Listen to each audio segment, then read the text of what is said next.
We're going to talk about the upper body. The arms and pulling in skating is very similar in the V2 and V2 alternate technique as it is to double pull. So key points that we want to talk about is hand position first. We want our hands shoulder width apart here. We don't want them too far out. We don't want them in. Just squared up to the shoulders. We want to have our hands close enough to our body that we can apply power. We don't want to be so far in that we're getting in the way, and we don't want to put them out here because we're going to be weak. Good thing to think about is if you take a point from your shoulder to your hand, to your other hand, to this shoulder, it should be a square. Square of power, rectangle of weakness here. So we want to be squared up. Next thing we want to talk about is we want to get our hands high enough that we can open up this lat muscle here. If we don't only bring our pulls to here, we're very closed up and it's going to be all tricep. We want to engage this lat and our core as much as possible when we pull. So when we come down, it's core, lat, and then tricep is the icing on the cake. Another thing to think about is your head. In pulling, when you pull down, your head drops with your pulls. When your hands come back up, your head comes back up. You do not want to see any floating heads. The pulling with the head not moving. Your head weighs 8 to 10 pounds. When you drop your hands, you want to drop your head too.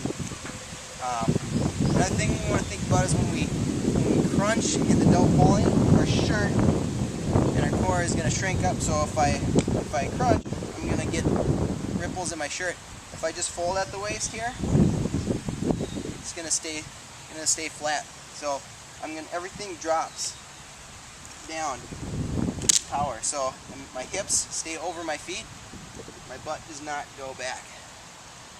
And another thing, when the poles go in the pavement, they should go in vertically this way or nearly vertical. We don't want to have the poles drop in like this. Everything is squared up this way and this way, up and down this way.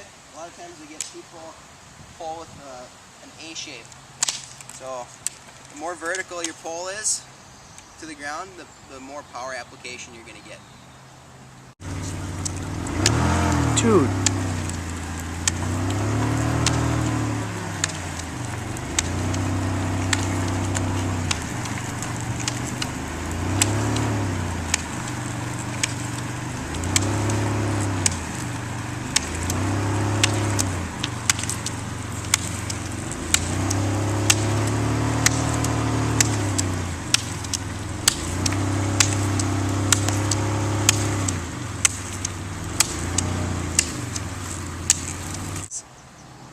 On the return, make sure that the hips come forward, just like you're doing a hula hoop.